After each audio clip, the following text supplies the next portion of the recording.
Konami Studios.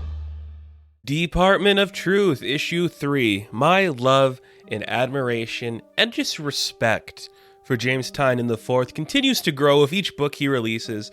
And OMG, this is such a good book. I loved the first two issues of Department of Truth so much, but I think this one really solidifies what this book's going to be going forward. It's this gothic story about life in America and how this one idea can kind of just manifest itself into reality in this horrific and terrifying way. And I really think this is a common thing that a lot of people feel who have been in this situation. Luckily for me, I am in a country where gun violence is not a big issue.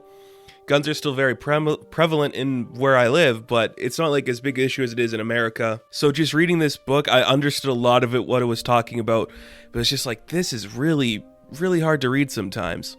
So the crux of this issue, our main focus here, we are following the story of a woman named Mary. Now, Mary is the mother of her 10-year-old son, and the idea is that her son was killed in a school shooting.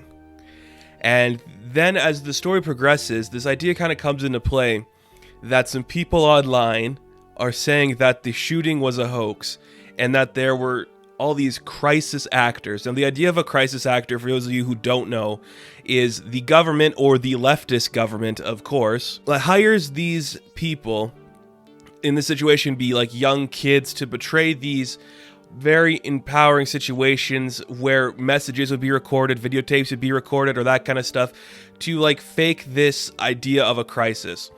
So as this idea comes into play, Mary's son is believed to be a crisis actor who was hired to fake die in a school shooting. Now, as this story tells us, and as this book tells us, the idea of the Department of Truth is to make sure that's not true, or if that is true.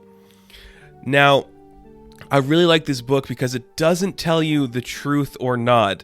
It gives you a lot of ideas as to maybe something is being said or something is being done. But following Mary's journey in this case was so incredible to see. She feels like she's being stalked by these people that are following her. There's a bunch of protesters outside her community trying to tell her to do something. She's like a broken woman who doesn't really know what to do or who to be right now. I think that's such an interesting idea. We see that she doesn't really fully understand it. She believes her son is dead, but as she starts to like continue doing research on all this stuff, she's like, maybe there isn't. Like, there's these videos coming around that maybe her son was in previous commercials, that they can trace her back to being in certain areas of a group, you know? And it's just so dark and scary because I'm sure this has happened before. I'm sure with any situation in like a major country or where a big incident happened that people think it was fake, there are the people who are survivors who have the guilt of that, losing a loved one or a friend or something, and suddenly this world's trying to tell them it didn't actually happen. But you don't have your son. She doesn't have her son, so even if it did go the way of that, where is her son? That's kind of what she's trying to figure out in here. We see that the Department of Truth is kind of following her, trying to figure out the right way to approach her or understand her situation. They're not really meant to engage, but we get a very fascinating angle with Ruby and Cole, and they're just trying to be like, so did this actually happen? Like, she has a lot of research on this board as they go into her house, and they're looking at this situation. They're like, this is a lot of work, a lot of crazy stuff going on here. And Ruby finds this folder with a black hat on it. Now, Black Hat is going to come back because we tease it a lot in this issue. I'm not really sure what they're supposed to be. I'm going to guess it's a secret operative that's trying to change the course of history to alternate, like, just to like have a different perception of what reality was. That's going to be opposed to the Department of Truth. I think that's going to be very fascinating. So as they are in this woman's house, she comes up and hits Ruby in the head, and she's kind of just like watching, like Cole, trying to talk to Cole. Is basically like, who are you and what have you done here? What are you doing here? And it's just a really interesting idea. And we get a really interesting scene. This is like the first time where after like she's going on the message board, she thinks she's losing her mind. She's like, should I kill myself? Should I drink myself to death? And now we're getting this information. So these people, we don't disclose who it is. We're going to say probably it's Black Hat that dropped the envelope on her doorstep that contains a video file of her son faking his death. So it's like an audition tape for him to be in the video. And she's like, this can't be real. How is this real? If this is real, where the hell is my son? What is going on with him there? And it's like just this really dark and creepy idea. Man, it's so intense. It's just so, oh man, I love it a lot, man. This book is just so good. So we see Cole's trying to be the reasonable one here, trying to talk to Mary like, we don't know, we're trying to figure out what is going on with your son, but he is also just saying, he's dead. There was a shooting, 14 other kids were killed, your son is dead, but it's Ruby who kind of wakes up after being hit. That's like, Cole, you gotta shut up, we cannot tell her any more information. And we spiral more down into Mary's story where we're seeing that maybe a woman who looks like her was seen in an improv group a couple years earlier and how she's trying to realize if she can figure out the name of that woman, if it is her or not. And the idea, again, okay, I want to say this too about the book. This artwork is so gorgeous. I'll put up this page right here talking about the improv group because this to me is just so indicative of what this book's trying to say.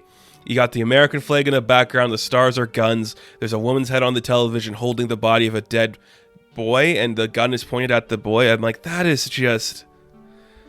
so talented. Martin Simmons, I preached about his artwork in the first issue.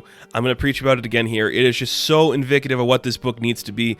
It is so gorgeous and just, it feels like a dystopian kind of painting where everything's just like rushed and attacking you. The lettering is the same way. It's absolutely amazing and just so creepy and weird. Absolutely amazing. So we see that Ruby gets Cole to put the woman back in her room, and they're going to take down all her evidence and all her files that could potentially show like the real life case of what happened to her son. And Cole's like, so what happens now? Does the son stay dead? Like, if he is alive, don't you think we should try to find him? But Ruby tries to talk him out of it. Like, even if he was alive, there's a million scenarios where he could be there. If he survived the shooting, he could have been killed for his silence. We don't know the truth, and we can't really take that chance. So as they start to drive away, Cole, again, being our voice of reason, is trying to talk to Ruby, like, we can't, like, what happens now? Like, how can you live with yourself knowing this woman's going to live the rest of her life believing either her son was dead or that we are covering up what actually happened to her son? And I love that idea because, yeah, this job would be fucking hard, man. So it's going to take a toll on you. I absolutely thought that was cool. Then, of course, Cole has to ask about who Black Hat is, and we don't really get any information on Black Hat, but we do just see that the woman in red is there and a different man that we have. I think we've probably seen the man before. You can't pinpoint him like specifically, but he's probably going to be playing a role coming down further into this book. So I think that's going to be pretty fun to see. And then we end the book with the woman Mary, and she's just trying to figure out what actually happened here. I think having like the juxtaposition of her story alongside Cole and Ruby's works really well because we're seeing the consequences of what this could actually do. So the next time any of you out there want to post a video on why something is fake or stupid, think about the consequences that could happen to those people. And we end with the ambiguous ending that maybe she killed herself, where she's trying to scream away the pain, but nobody can hear her scream. And it's just such an intense and powerful book, man. Absolutely devastating read. I think this really showed exactly what Tynion's trying to do with this book.